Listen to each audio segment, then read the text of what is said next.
So good morning, everybody in Facebook land. Hello, all Shimula fans, fans of Dawn Parks and Liz Kitchell. How are you today? Hi, Dawn. Hey, how are you? I am great. Thank you very much for asking. I'm really excited to be here today. I can't believe, Thanksgiving is next week already, a week from today. I know. Can you, I was thinking about that the other day, especially with regard to the Great Resignation. Now's the time when people are going to be thinking about, man, I wish I had more time at home like I did last year during COVID, because none of us were going anywhere. We weren't doing anything. We were preparing for things like Thanksgiving because work was so weird. You remember? It was so weird. And at the same time, you had so much time with your family. It was really nice. It was almost forced time. I hate to use that word forced, but it was really enjoyable because you didn't have to try and schedule it. It was there. You did have to be intentional, but you didn't have to schedule it. Yeah. Right.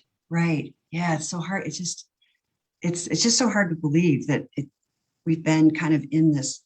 We're not as locked down as we used to be, but we certainly still are a bit locked down. But so many of my friends have really been redesigning their life right now.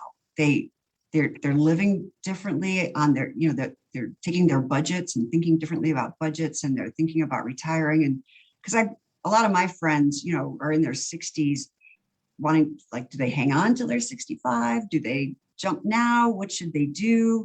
Do you have a lot of friends that are reconsidering, Liz? What's really, I have a lot of friends that are getting buyout options from their employer. So they're having to face decisions like, can I retire? Can I take this package? And some of them had to say, oh my gosh, if it was 4 years from now, I would do it because my kids are in college, but I can't do it yet. Or, and there's about half of them have taken the package and they're debating on what's next for them. Are they really done and what are they going to create next? And the other half of them are saying, I can work 5 or 10 more years, and then the next round, I'll take it, which is a really important time too, to really think about, okay, if you're going to take it next time, you still have to start thinking about what are you going to create for yourself when they do offer it. That's right. And we often are so busy, we always think we're going to have time later to do that planning. And then we're forced to make a decision right here and now. And we're not always comfortable or confident in the decision. Sometimes you just have to jump, and that's the way it is. But before we get too much further, Liz, why don't we, sometimes we jump in as if people remember exactly who we are and what we've been up to. Why don't you take a minute and introduce yourself and introduce Shimula, and then we can get into our topic for the day. So I am Liz Kitchell with Shimula, and I've worked in the financial industry over 25 years. And interestingly enough, I was a financial advisor and trained and coached financial advisors. I would notice, in some of the trainings that women would come to the table, have conversations, with financial advisors or anybody in the financial world, and sometimes leave to go research things on their own because they felt judged in the process of that conversation. And they're like, oh, I'll get to it. I want to go do some research, and I'll do it on my own because I'm not quite sure they understand my financial priorities and how I make decisions. They don't necessarily feel heard. So they left to do the research, but didn't always take action. Now those same women are between the ages of 45 and 65. And they're like, oh my God, I'm running out of time. I'm running out of money. And they often have conversations with financial professionals that say, you're going to have to work until you're 80.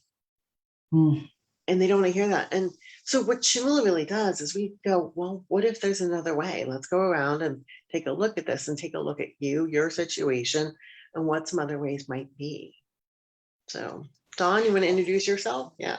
Sure. So Dawn Parks, I'm the CEO and co-founder with Liz on this wonderful journey of reinventing our relationship to money. And I come at it from a very different point of view than Liz. I've worked in big corporate environments for most of my professional life, working with people on projects that were multi-million, nearly $1 billion projects where there was a lot at stake. But when it came to my own personal finances, I really had never been trained. I mean, I knew how to operate a budget inside of a big company, but I didn't pay any attention personally because I always had money flowing. I always made good money, right? It wasn't always the best money, but I always made good money. And then I filed for bankruptcy about 15 years ago. And it was like, how did that happen? I'm a smart woman. I've worked with lots of amazing people on big projects. How could this have happened to me? Right? How did that happen to me? And I realized that there was so much that I needed to learn. And as I was learning all of the things that I had missed, everything about 401k matches being as strong as they could have been, and compound interest, and living in the moment, and buying houses that have no value after the 2008 crash, right? Having all of those kinds of things not being diversified was a real nightmare for me. And as I went to learn about it, I learned that people didn't want to talk to people like me. So I had to figure it out on my own, and find out there's a whole bunch of women in my age bracket who don't have the kind of education. And if their husbands die, or if they get divorced, they suddenly have financial conversations that they've never engaged in before. And they either are paralyzed, or they often will make incorrect or improper decisions. So I set about teaching myself and teaching my friends that I ran into who had the same situation. And then voila, there was Liz one day, and we combined forces to create this, because we know that there's women just, if all of us had a little more power around our money, not power like force, but power like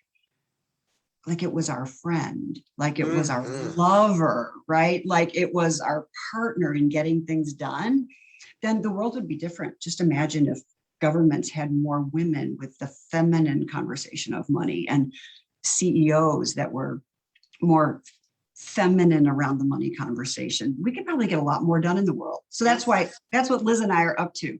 And we have classes, we do coaching, we give lots of tips and tricks to people so that they can start to make those changes for themselves. I'm always so glad to be here. We have a really fun mastermind that we have going on right now with a group of women, with really creating a situation where money becomes a board member on your personal board and on the board of your company as well. So, it's important that money plays a position in your life, and you have a, collaborative relationship with it. Which I got to tell you, a lot of my friends don't feel like money is collaborative at all. They're either chasing it or hiding from it. Right. When was the last time you looked in your checkbook?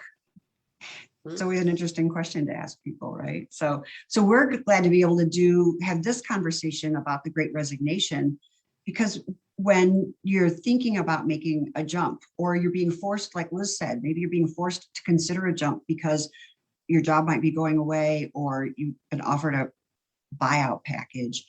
The financial conversation is one of the hardest ones to work through, because sometimes you can only think about like right now, or what will this look like in a month or in 6 months, but we don't always think about the impact long-term on insurance, or impact on our retirement account, or some of those other big dreams that we have.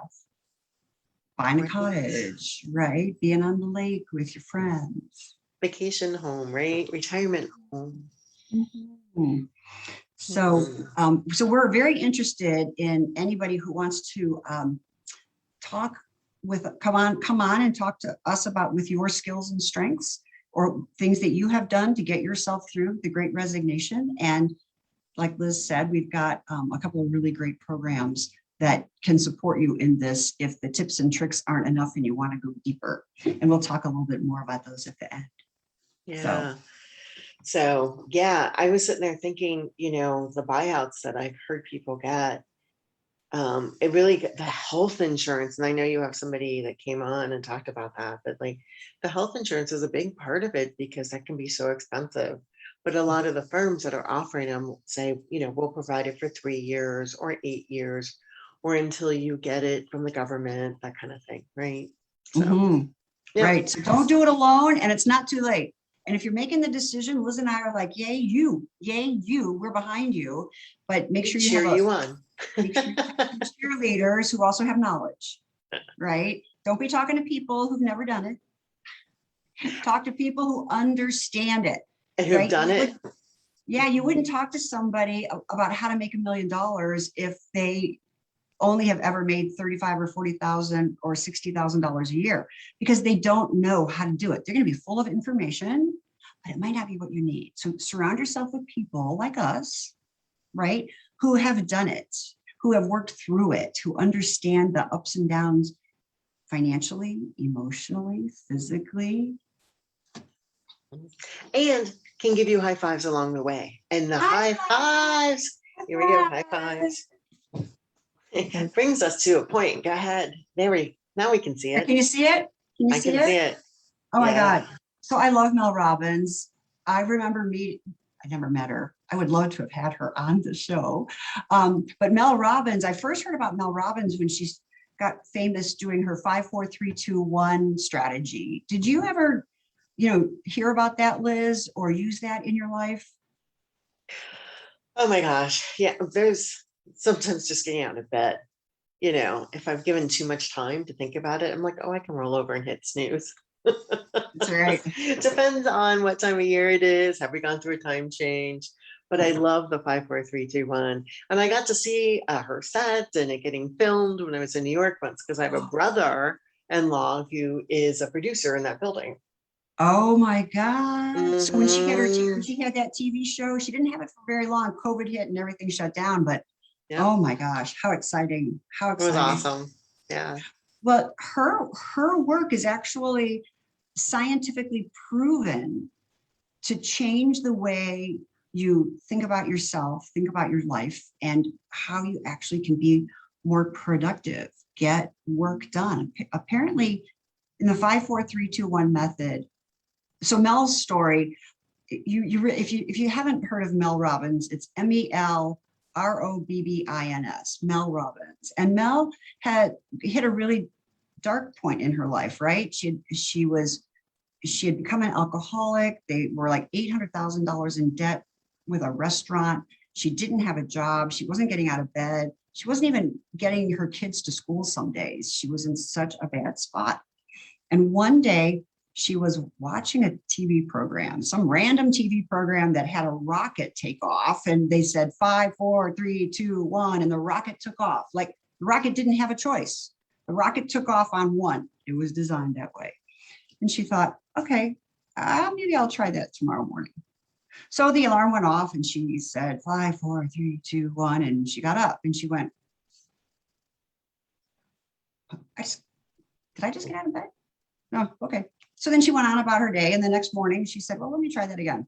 5, 4, 3, 2, 1. And she got up and she started to notice that when she did that, she started to get up. And there's something about 5, 4, 3, 2, 1, not 10, 9, 8, 7, 6, 5, 4, 3, 2, 1, but the 5, 4, 3, 2, 1, it somehow it produces something in the brain.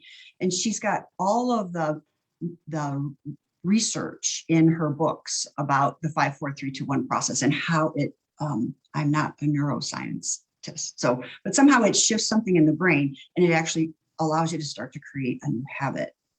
So but she's got this new thing, this book, The High Five Habit, and I've been reading it and I love it. And so Liz, you've got a kid, right? Do you guys give each other high fives? Oh my gosh, yes, all the time. Yeah. Why would you give somebody a high five?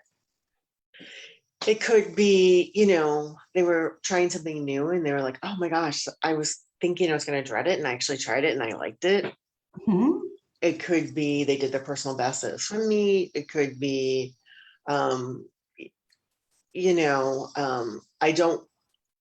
don't care if they get A's and everything, but what I do care about is that they try, Right. because everybody has their gifts and talents and, English might not be their talent.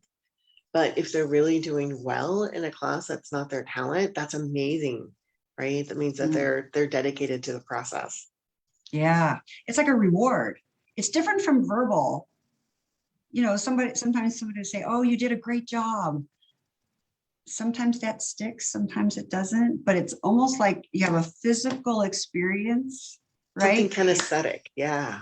Yeah. So I know that you and I give each other high fives, and I have a daughter and we give each other high fives, and especially when she was little. That was way more important than me saying, oh, Maddie, you did a great job. Didn't last very long, but boy, she'd walk around looking for a high five. I mean, she'd walk around, hey, mom, look what I did, right? And she'd have her high five ready. And I think as we get older, we forget to do those little things, right? Giving each other high fives. It's And kind of sometimes we do it for other silly. people, you know, Mhm. but we don't always remember to do it for ourselves. Say a little bit more about that, giving yourself a high five.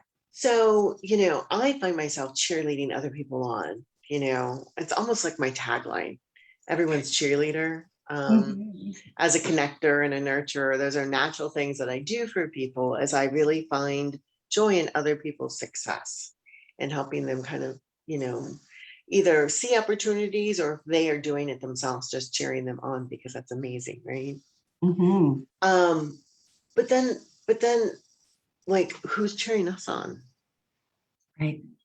And then we have people that cheer us on, but if we don't cheer ourselves on, then we don't always get the validation, the reward, the physical excitement.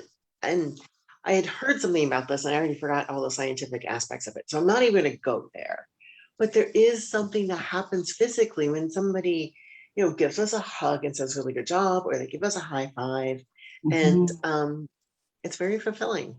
Yeah. Well, and you know what you were saying about how we don't always give ourselves the validation, right? To celebrate ourselves.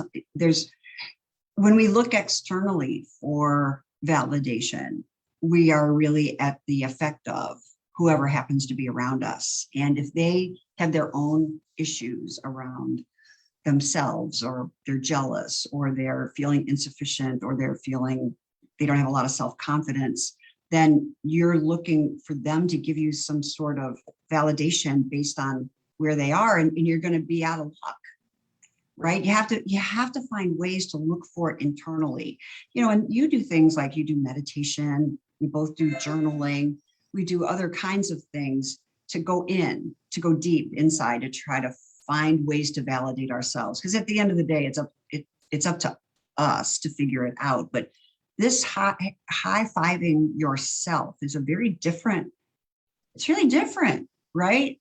Mel talks about how she was having a really bad morning. She got up one morning, and I could read all of it, but the point being, she got up, her hair, she was tired, she was grumpy, she saw her hair was a disaster, she still had a retainer in her mouth, she noticed that her body's not quite as symmetrical as she would like it to be. Certain body parts are higher or lower or bigger or rounder or whatever, right? And she saw that in the mirror and she was like, ah. Like, that's her first thought in the morning. The first thing you get out of bed, you go into the bathroom, the first thing you see is yourself just out of bed. How depressing can that be? I know that I don't wake up looking model-like. Even after hours, I don't know that I look model-like, but certainly first thing out of bed, I don't, right? And what's your first thought when you see yourself in the mirror in the morning? It's like, that. So she gave herself a high five in the mirror, right? She kind of, see if I can do it, like high five in the mirror. And she realized that as soon as she gave herself that high five in the mirror, she couldn't think about her hair and her retainer and her body. She just was like, come on, you got this. And something shifted when she said it and touched the mirror. I just get goosebumps thinking about it, right?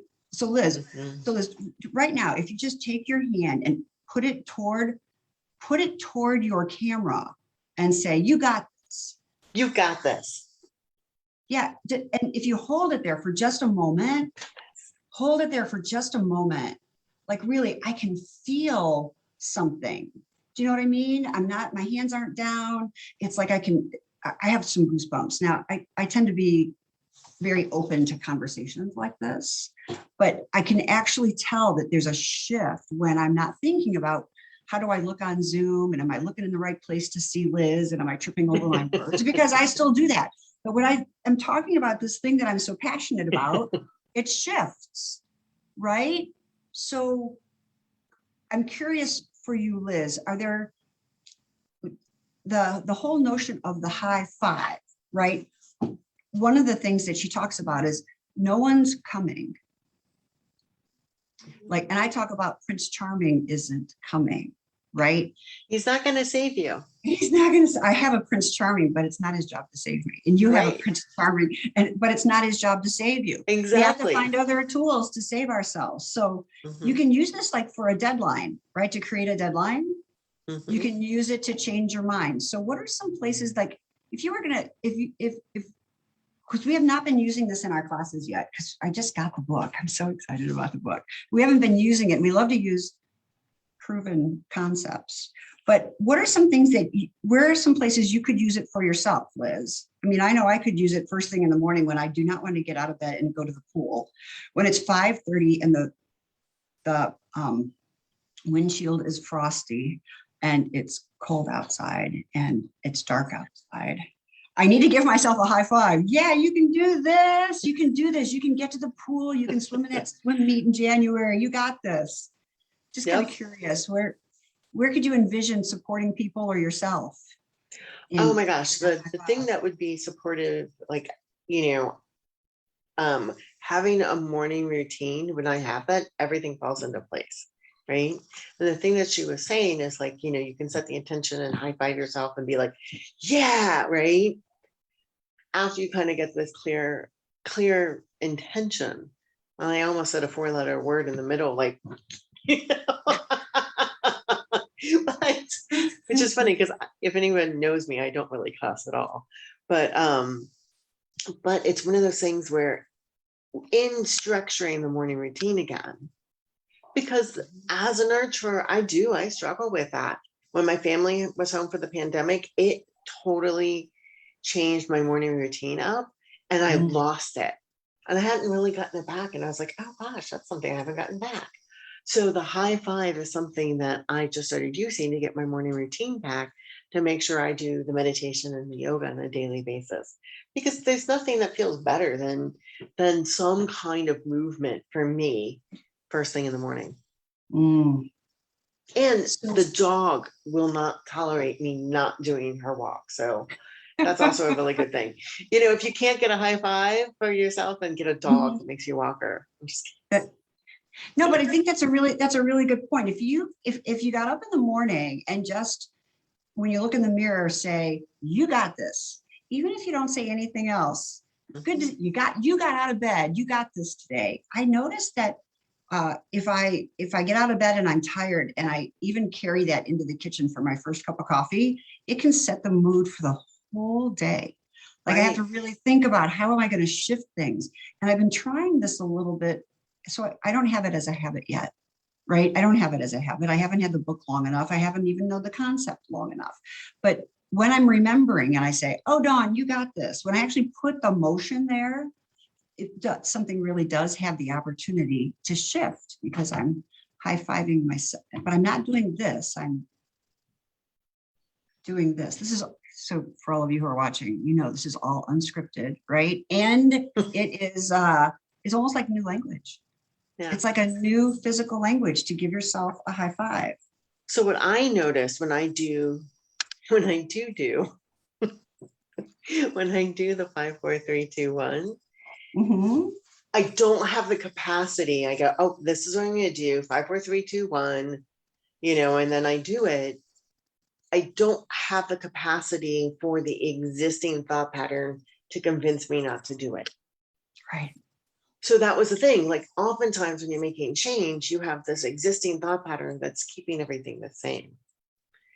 And when we say, oh, I should do that, it's almost like there's this little argument in our head goes, yeah, go do it. And the other one goes, why? You're so comfortable. It's so warm. Grab another cup of coffee, get a cup of tea. Don't go outside and get in the car. It's cold. Whatever, That's right. right? So there becomes this battle of the wills of which one's going to win. And that doesn't help. Whereas if you do the 5, 4, 3, 2, 1, the high five, you don't give yourself the capacity to get stuck in that competing battle of the wills. Right. So here's the thing. If you've been waiting to do something, Mm-hmm. right? How many of you have been waiting to do something? Maybe you are going to go get that job, or maybe you are going to get back to the gym, or you are going to walk the dog a little bit longer, or you are going to cut back a little bit on the amount of wine you have every night, or there's something that you have been saying that you want to do. You want to think about 5, 4, 3, 2, 1, and the high five habit. And all right, so this is like so perfect, Liz. If you've been thinking about making a job change, right? And no kidding, if you have been thinking about it and you're not taking an action yet, give yourself a high five and tell yourself it's time to take an action, some action, any action, even if that's listening to us do more of our talks, giving us a call. Call me, call Liz. We'll talk to you about whatever it is that you're trying to accomplish and why you haven't started yet, right? Mm-hmm. Take a class, do something new for yourself to break yourself out of the rut. Because here's the thing, you don't know how many days you have on the planet. You might have tomorrow and you might have 50 more years. Why wait? Give yourself the high five and say, I deserve it. Come on, Liz, high five. I deserve it. I deserve it. You're worth it. Take the challenge. I challenge anybody who watches this, at a minimum, do one thing. Call us. Yes. The call is free. If you're a veteran, we're giving away one of our programs for free, as long as you register by the end of the month. What have you got to lose? Yeah. Now's the time. Now's the time. Don't wait until New Year's when you have some sort of resolution that you want to deal with. Now's the time to be thinking about that, right, Liz? What else do you want to say about our classes that are? I'll tell you, we have an amazing process to really get clarity around the pre-planning. So if you're in a job and you're like, you know what, I get this idea. It's too late for me to go after this idea. It's not too late. You just don't feel confident yet, right? So there are some steps to do some pre-planning. And that's what we have. We have some brilliant classes or exercises that can help you with the pre-planning, so you are confident in how much resources you need. You are confident what are your first couple steps. You're confident in the direction that you're going in, and you build this roadmap. So, you don't have to do it alone, one, right? And you don't have to jump and then expect the world to just show up underneath you. You can do some contemplation. You can do some searching and planning to build that roadmap so you can get there. And then you get the high fives along the way. Oh, lots of high fives along the way, right? I feel like I'm doing an exercise program all of a sudden. But we have these community-based programs where you do the courses online at your own pace, where you download the videos, you do the workbooks, but then you come into the community of cheerleaders, people who are on a path. They're on a different path than you, but you get to share your ideas. You can ask them questions, listen to what they have to say.